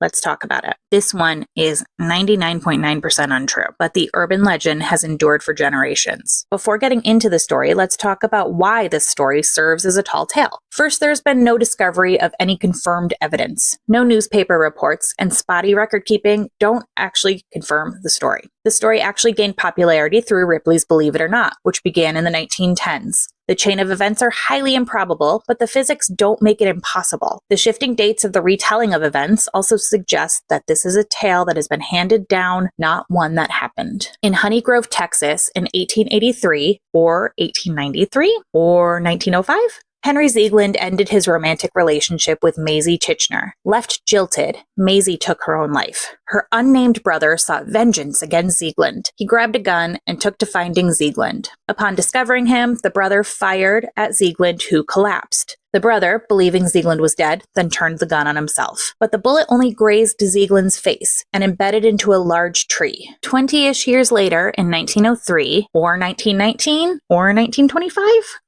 Ziegland decided it was time to take down the tree that still held the bullet. He started trying to bring the tree down with an axe, but realized that the tree was simply too large. He decided his best course of action would be to use dynamite to get that sucker out. He set up the dynamite and detonated it. The bullet was forced out of the tree, striking Ziegland, who died instantly. The bullet intended to kill him was successful 20 years after it was fired. Did you know that Kirk Douglas's wife, Anne, saved his life by forbidding him to go on a trip with his best friend?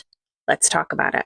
On March 22nd, 1958, Kirk Douglas went to his close friend and neighbor, film and theater producer Mike Todd's home for their regular tennis game. Mike was taking a trip to New York City, and his wife of only 1 year, 26-year-old Elizabeth Taylor, was sick. Mike and Elizabeth were deeply in love and had a daughter named Liza, who was 8 months old. Mike was going to fly to Independence, Missouri to see Harry Truman before flying on to New York City. They were going to take Mike's private jet called the Lucky Liz. Kirk was excited for the trip.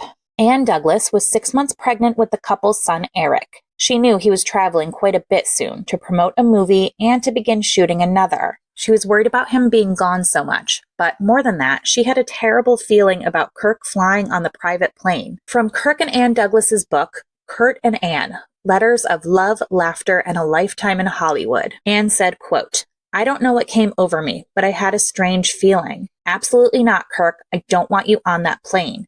You can fly commercial and meet him there." The couple had a heated argument, which ended when Kirk furiously decided he was going to skip the trip if he wasn't going to be able to go on the private plane. Anne said he was so angry he stomped off to bed without so much as a kiss goodnight. The next morning, the couple still were not speaking. They had plans to go to LA that day, so Anne, Kirk, and their son Peter and his nanny piled into the car. To break the tense silence, Kirk turned the radio on and heard news of the plane crash. The plane had crashed in New Mexico shortly after takeoff. Mike, writer Art Kahn, pilot Bill Verner, and co-pilot Tom Barclay were all killed in the crash. Kirk pulled the car over and got out, shaking. Anne followed, and the couple held each other and cried. Kirk told Anne, quote, "Darling, you saved my life. I will always trust your intuition from now on." Did you know that the design of exhaust shafts that were put on a pair of nuclear reactors kept northern England from nuclear destruction?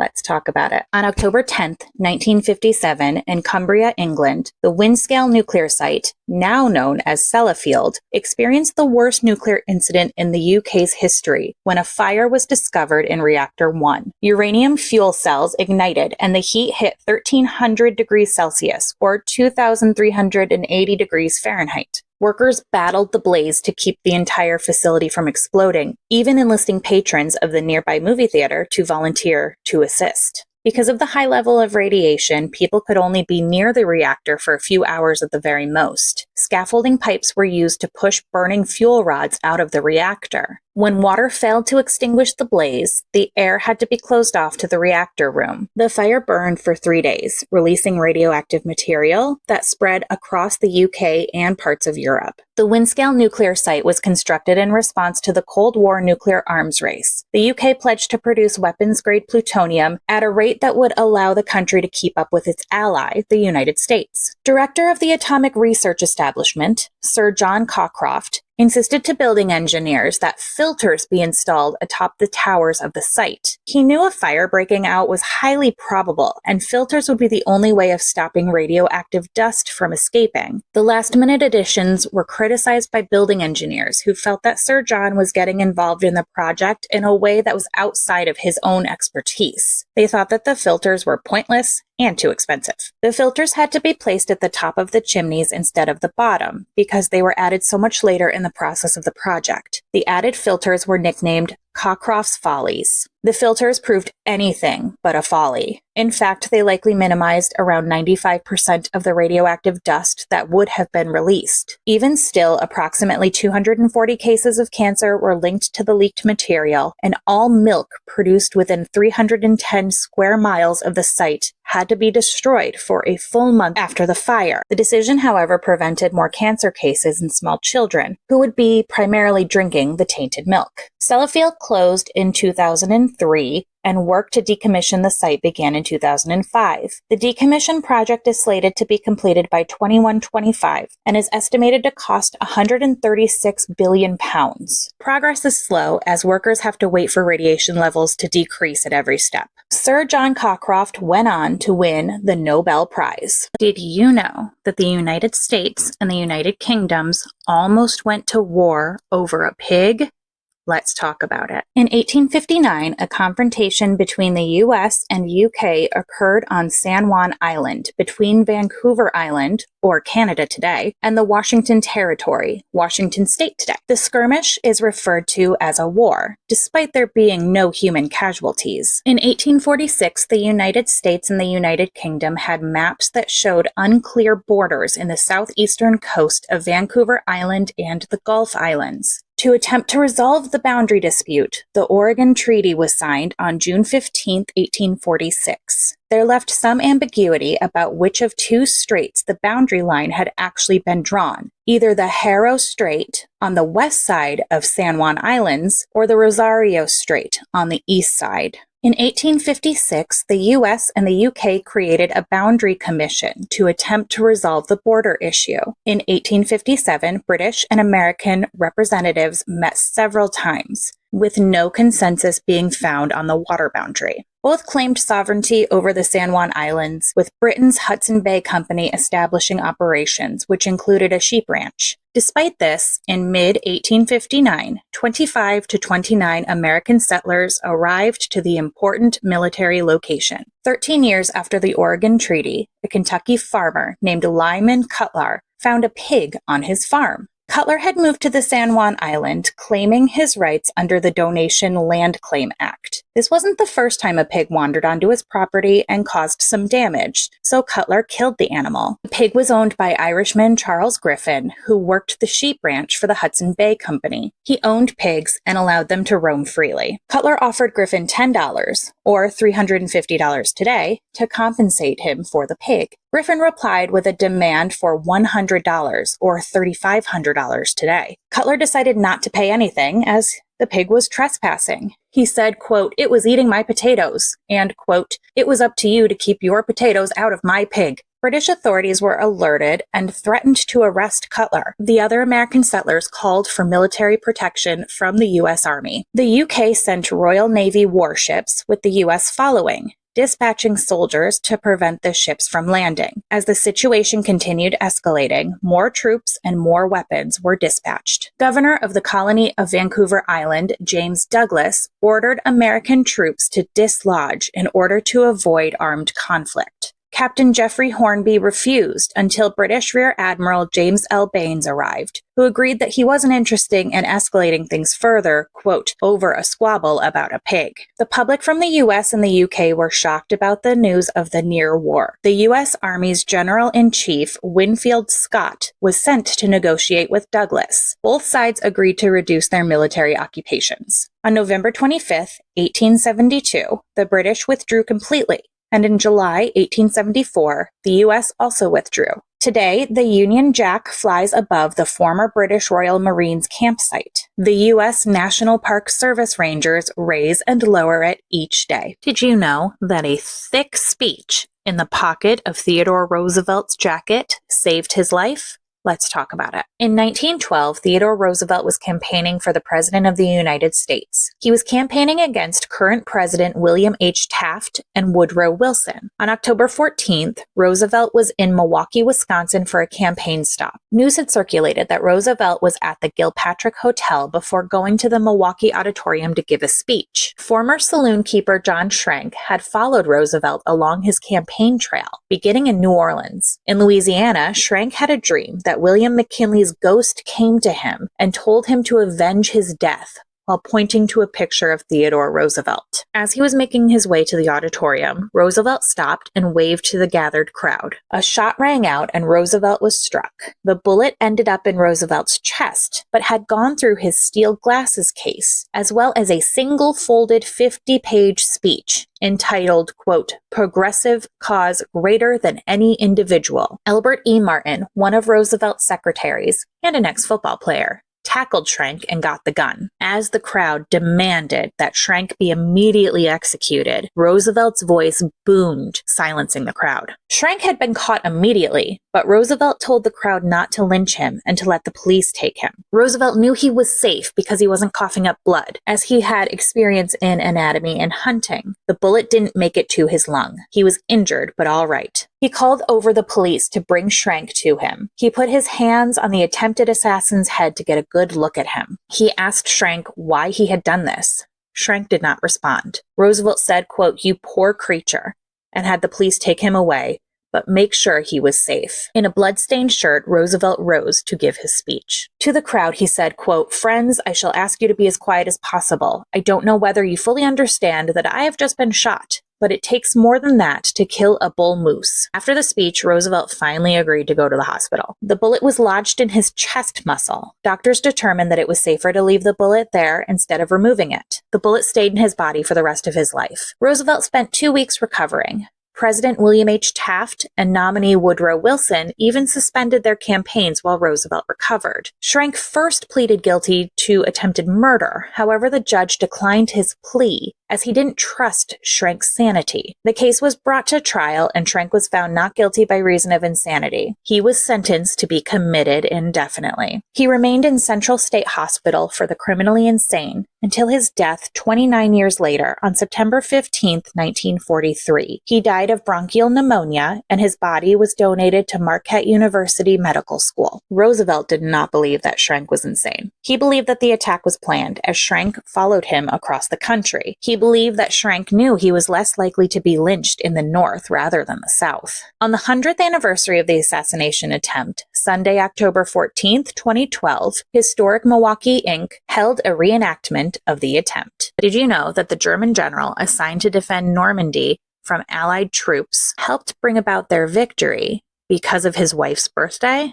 Let's talk about it. Eugene Rommel was a highly decorated World War I German officer. During World War II, he earned the nickname the Desert Fox while leading German and Italian forces in the North African campaign. He was a supporter of Hitler and gained power in the Nazi regime. Hitler put Rommel in charge of defending Normandy from an invasion of the Allied forces. His headquarters were at the Château de Berneville. After reports of bad weather that would make crossing the English Channel nearly impossible, Rommel decided to go home and visit his wife for her 50th birthday, which was on June 6th, 1944. When news of the Allied invasion on the beach of Normandy got to Rommel, he raced back to France. Once there, he and Hitler clashed about how to handle the fight. At first, Rommel planned on sealing off and destroying the beachheads, but Allied air forces prevented this. Rommel then advocated for a tactical retreat. Hitler, determined not to retreat, demanded that Rommel stay until he was the last man standing. Allied forces maintained their foothold, and this event would prove to be the beginning of the end of Hitler's control in Europe. On July 17, 1944, Rommel's car was fired upon by Allied troops, and he crashed, resulting in serious injuries and a hospitalization. 3 days after the attack on his car, Rommel was implicated in the failed assassination attempt of Hitler and sentenced to death. He was given the choice to die by suicide and protect his family as well as his own reputation, or to have a public trial and execution. Rommel elected to take the cyanide pill. He was given a state funeral, and the public was told he succumbed to his injuries after the attack on his car in Normandy. Did you know that a wrong turn led to the start of World War I?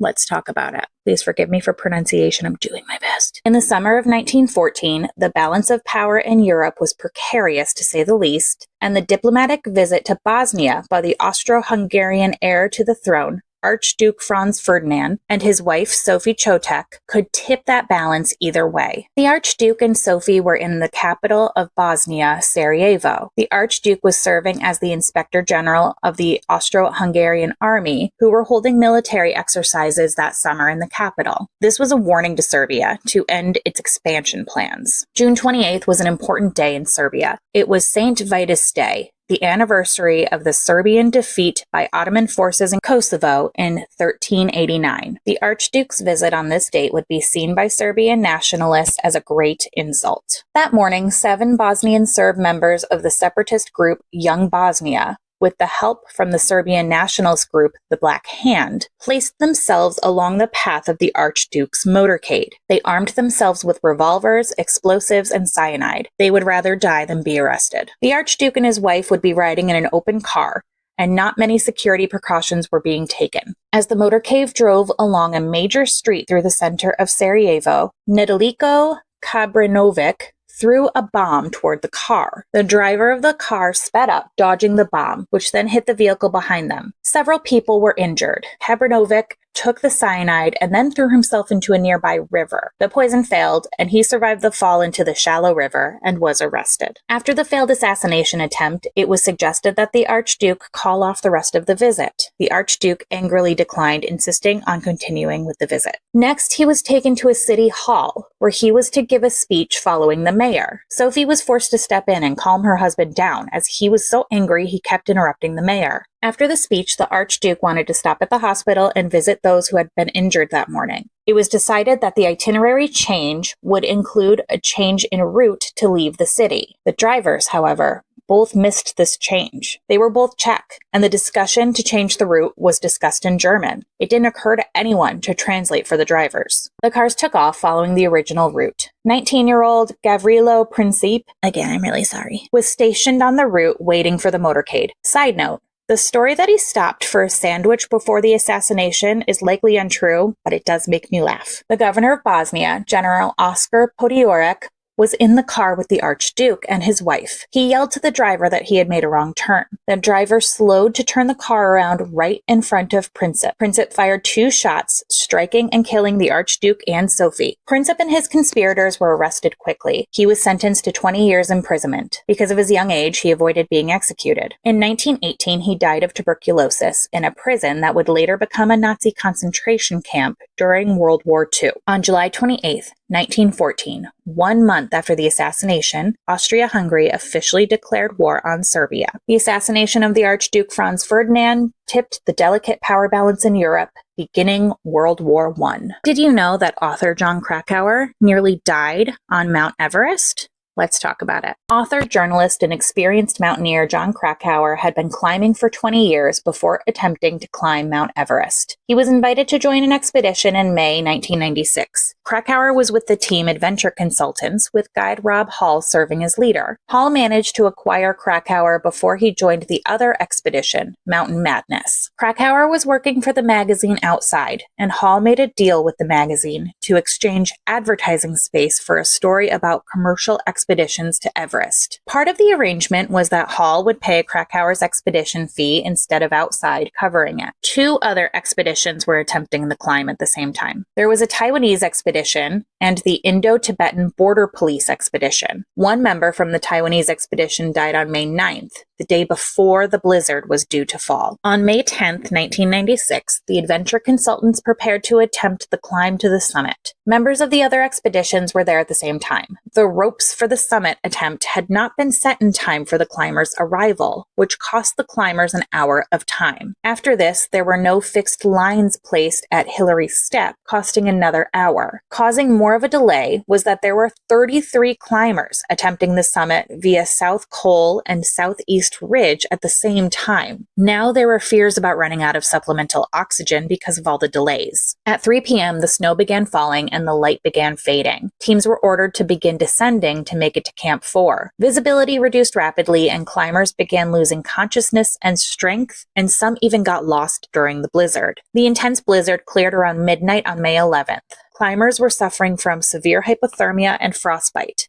Some froze to death in the night. On May 12th, survivors began helping injured climbers as much as they could. 12 people died in what has been called the largest disaster on Mount Everest. A number of factors played into what happened on the mountain. Leaders didn't seem to realize how much the blizzard would impact the expeditions. The rivalry between the expeditions, which also led to bottlenecks in key locations, made decision-making questionable at times. The expeditions had radio issues as well as insufficient stores of oxygen. Ultimately, the biggest mistake is very likely the decision to descend 30 minutes after the safe window had passed to turn around. In September 1996, Krakauer's essay appeared in Outside magazine. He wrote about his belief that commercial guides and use of bottled oxygen led to unqualified climbers attempting the summit, leading to deaths. He said that the competition between the expeditions, as well as the added pressure to the guides and clients with his own presence on the climb, led to hasty decisions. He called for the outlawing of bottled oxygen, which had to be carried up to stranded climbers as a way of reducing litter on the mountain and as a means of keeping unqualified climbers away from attempting the climb that is beyond their expertise. In 1997, Krakauer's book about his harrowing time on Everest was released, called Into Thin Air. For the most part, the book was met with accolades. It was named Book of the Year by Time magazine and was on the list of considerations for the Pulitzer Prize for General Nonfiction in 1998. The book has led to a reevaluation of commercialization of climbing. Krakauer founded the Boulder Community Foundation as a tribute to those who died on the expedition, and royalties from the book have been donated to the Everest 96 Memorial Fund, which is part of the foundation. There have been questions about Krakauer's depiction of events by some survivors, as well as accusations of inconsistencies in the story, specifically about his portrayal of guide Anatoly Bokriv.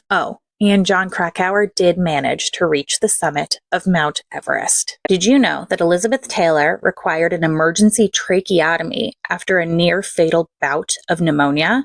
Let's talk about it. Actress Elizabeth Taylor's life was plagued with health scares. From falling off of a horse at age 12, to serious back issues, to a bout of meningitis caused by an abscessed tooth, and even choking on a chicken bone, Taylor's health struggles were constant in her life. Taylor's health took a beating during the filming of the movie Cleopatra. The movie was filmed in London, where the weather was particularly damp at the time. In addition, the film set was cold. Her illness started as a sore throat, but progressed to an elevating fever. Doctors put Taylor on antibiotics and bed rest, leaving the film crew on partial standby. In November 1960, Taylor's fever hit 103 degrees. She was diagnosed with meningitis and hospitalized for a week, and production on Cleopatra was halted. In March 1961, Taylor collapsed and was rushed by ambulance from her hotel to the hospital. She was diagnosed with Staphylococcus pneumonia, which is resistant to penicillin. Taylor was so close to death that one media outlet actually reported she had died. Doctors had to perform an emergency tracheotomy to open her airway and save her life. She was left with a small scar for the rest of her life. Taylor's breathing stabilized and she began her recovery. Between Taylor's health and multiple studio problems, filming on Cleopatra didn't resume until January 1961. In a 1992 interview on The Oprah Winfrey Show, Taylor recounted her near-death experience. She described floating into a tunnel and being engulfed in warmth and white. She said she felt weightless, like she was floating in liquid mercury. She saw people she loved, but it was when she saw her late husband, Mike Todd, that she understood what was happening. She told him that she wanted to stay with him, but he told her that she had to go back and keep fighting. Her survival is nothing short of remarkable.